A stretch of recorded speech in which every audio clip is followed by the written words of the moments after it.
Sa Arena Plus, astig ka sa sports. Dito, makakalaro ka sa isang app na sigurado. Ang official partner ng PBA, PVL at FIBA. Pwede ring panoorin sa app ang paborito mong sports. Maraming pagpipilian. Kahit saan man yan, masusubaybayan mo dito sa Pinas. Tuloy-tuloy na laro at saya, 24/7. Dito sa Arena Plus. Kaya download na at sumali sa Arena Plus. Dun tayo sa astig.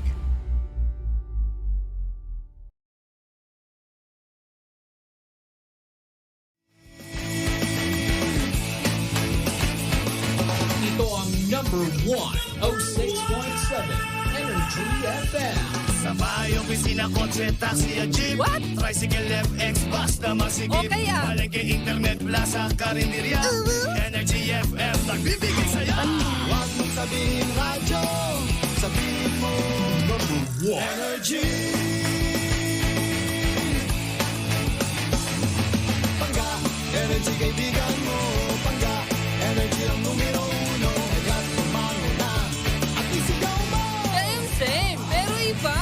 Huwag mong sabihin radyo, sabihin mo energy.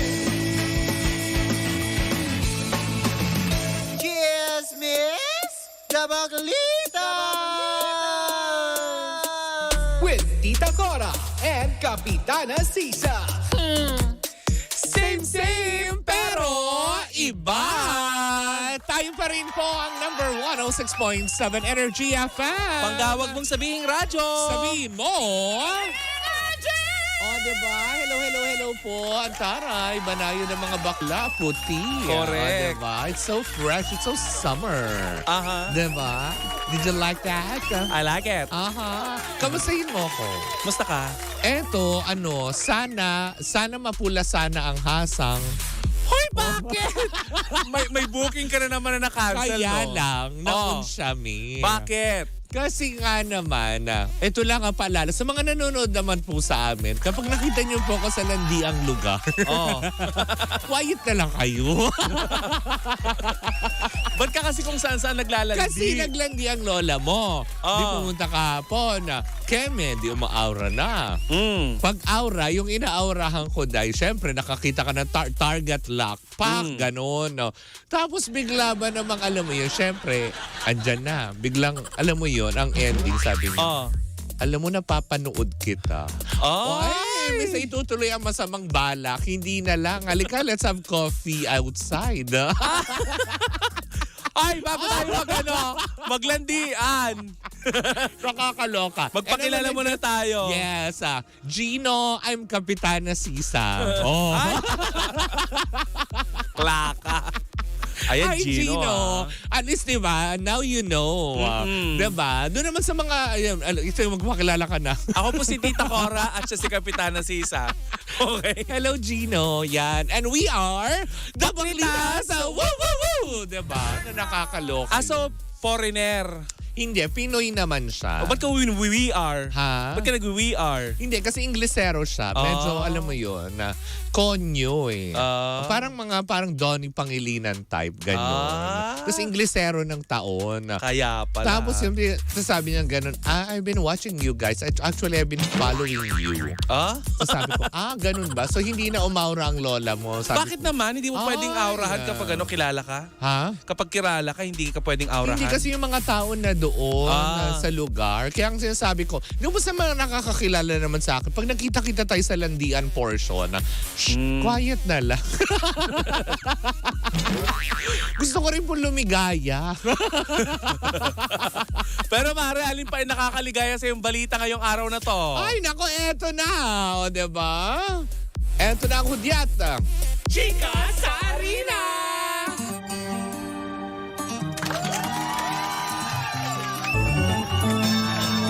Huwag maingay sa mga mosang pag may bakla kayong nakita. Lalo na kung 150 ang dala-dala. May chika sa arena! Klaka!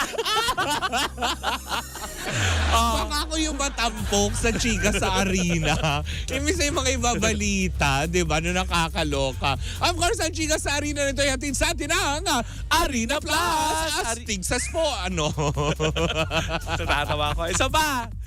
Arena Plus. Astig sa sport! Na nakakaloka today's level bago natin pag-usapan ng naunang laban ni Kapitano Sisa ay eto ongoing ngayon.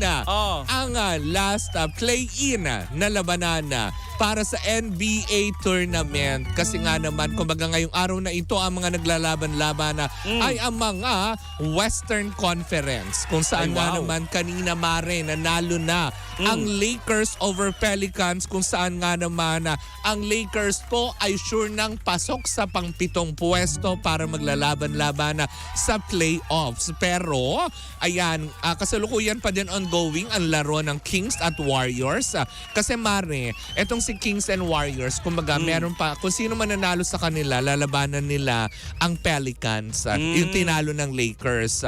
So kung sino matatalo sa Warriors, posible pang malaglag ang Golden State Warriors sa playoffs kung sakaling hindi sila magtagumpay manalo ngayon sa laban nila with the Kings. O, diba?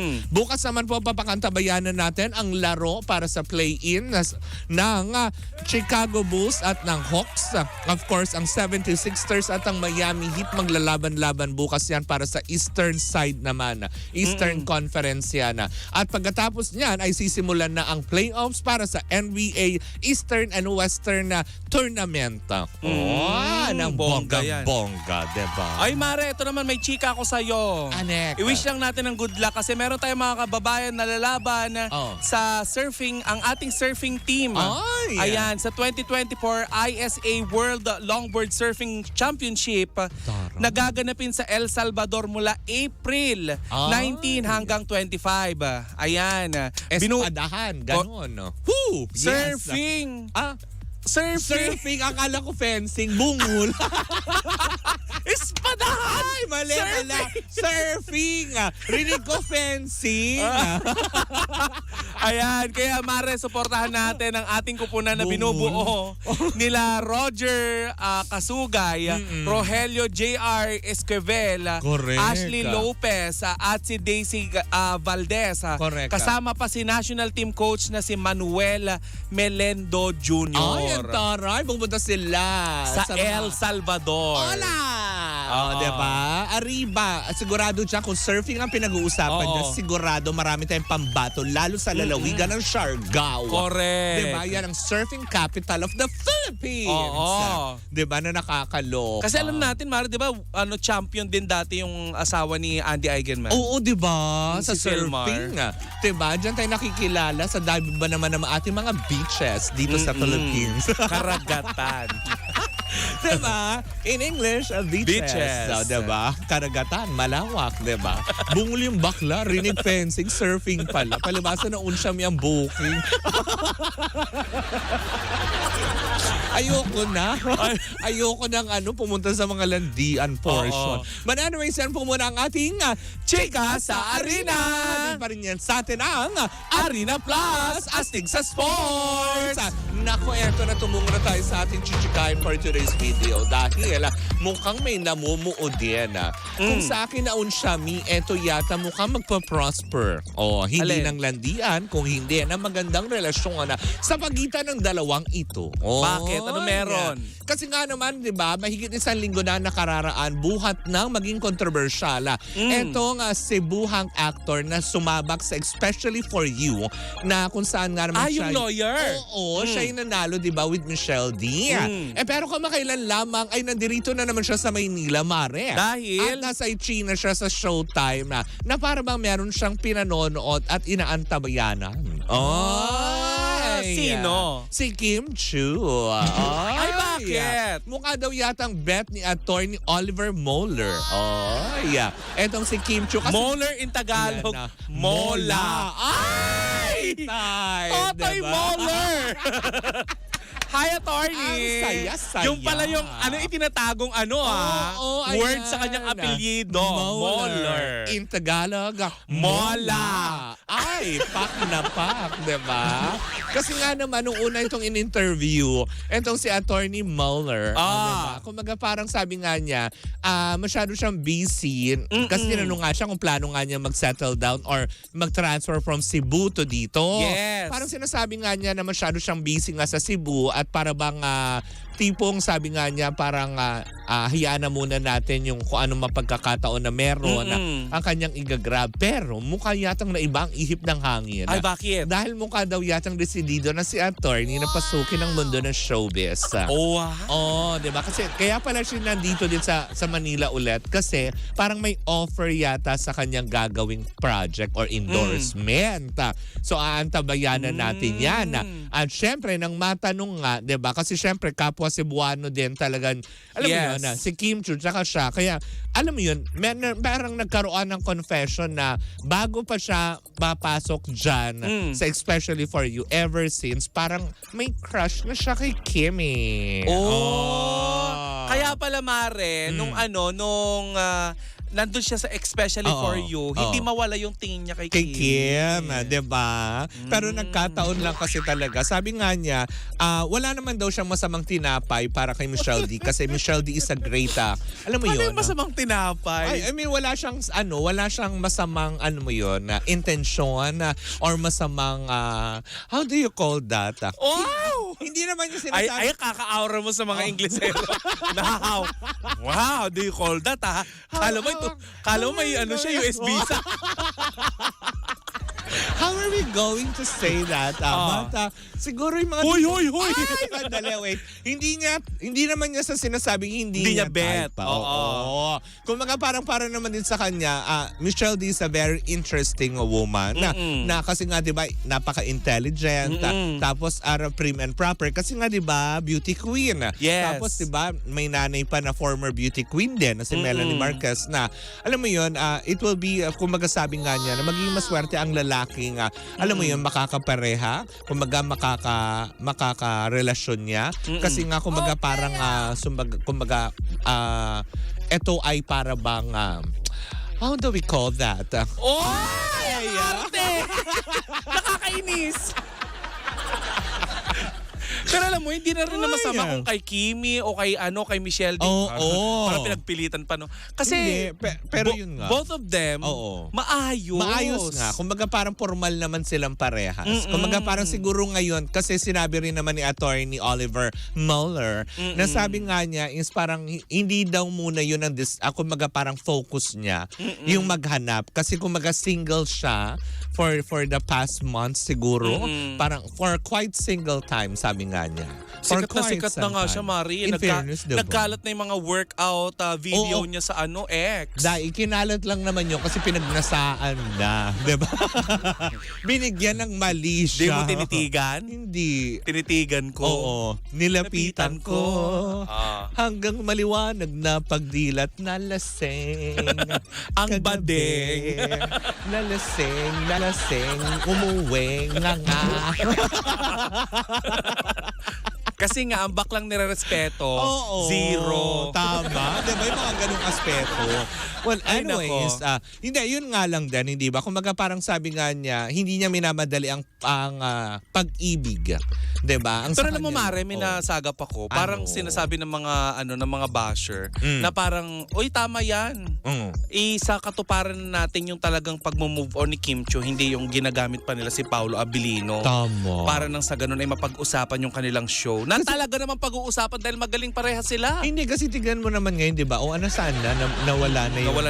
Nawala na naman yung relasyon. Akala ko ba may relasyon? Ako, Mare, naniniwala ako na kung totoo ang isang relasyon, hindi ito kailangan pag-usapan, hindi kailangan pag-usapan ng media para makita. Pero parang yung kilig factor ng mga tao sa show, nung ipinareha si Kimi kay Attorney Oliver, parang mas iba yung kilig. Parang tipong ramdam mo na medyo totoo.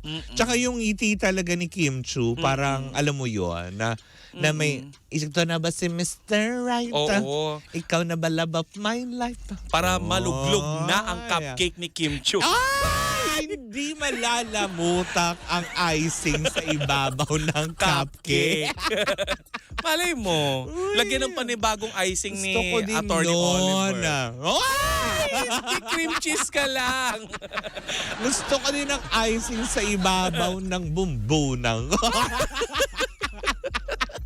Ay nako, tama na. Basta Anyways, congratulate diba? na lang natin si Si attorney, di ba? Well, good luck na lang din sa congratulate? Hindi, good luck din kasi di ba sa papasukin nga niya, talaga nagdesisyon na siya to go in into show business, di ba? Na parang Minsan nga lang naman kumatok ang opportunity, di ba? Kaya be ready, attorney, di ba? Kasi marami dyan talaga iintrigahin ka, matatag ka rin na, alam mo yun, pag hindi mo tinuloy kay Kimi, sabihin, bading ka, yung mga ganun. So be ready with that na lang, di ba?